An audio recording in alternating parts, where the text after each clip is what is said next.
Well, as you know, Tuva and I lived for a long time in Alaska, so we had a friend up there who was a preacher.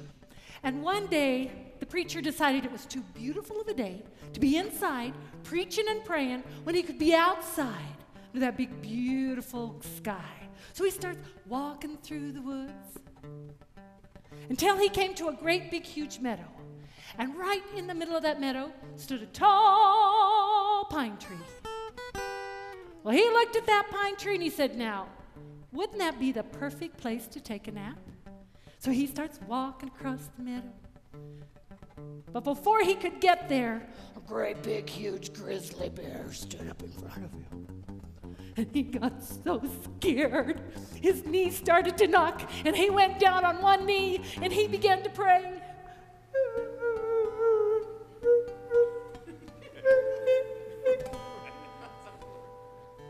And then he noticed that the bear had done the exact same thing. The bear was down on one knee right beside him going. So he looked at the bear and said, hey, what are you doing, praying? And the bear said, hell no, I'm saying grace. Here's an old-timey tune called Preaching the Bear. Well, the preacher went out a-hunting, yeah, it was on one Sunday morning. 'Twas against his religion, but he took a shotgun along. Got him a mess of mighty fine quail and one old scraggly hair. But on the way home, he crossed the path of a big old grizzly bear. Well, the bear got down getting ready to charge. The preacher hadn't seen nothing quite that large. Looked at each other right smack in the eye. Didn't take care. Preacher had long to say bye. Started to run. Spotted a limb by the time that bear made a grab for him. Scared to death. Turned about and looked to the skies and began to shout, hey, Lord, you delivered old animal from the bottom of a lion's den. You delivered old Jonah from the belly of a whaling then.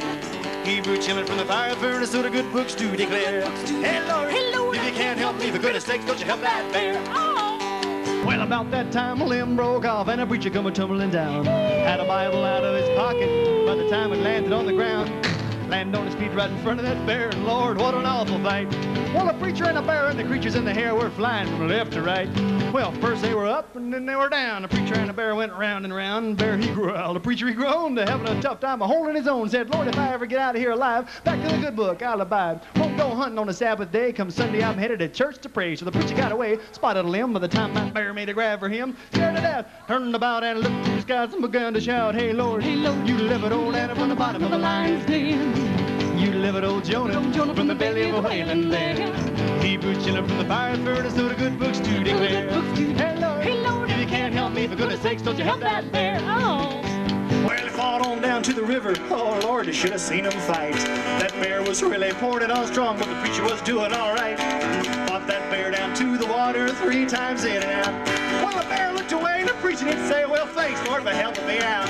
Woo! And he shouted, Lord, you delivered old man from the bottom of the lion's den.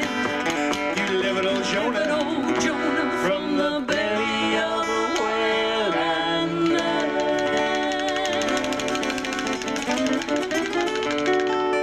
Well, Lord, it may not seem like much from where you are, way up there. But the hardest thing I ever done was to baptize that bear. Hey, Lord, you live it old Adam from the lion's den. You live it old Jonah from the belly of a whaling then. Hebrew children from the fire furnace, so the good books do declare.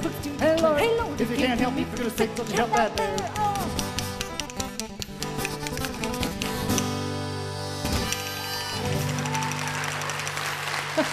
Thanks, folks. Thank you very much. Thank you so much. Thanks.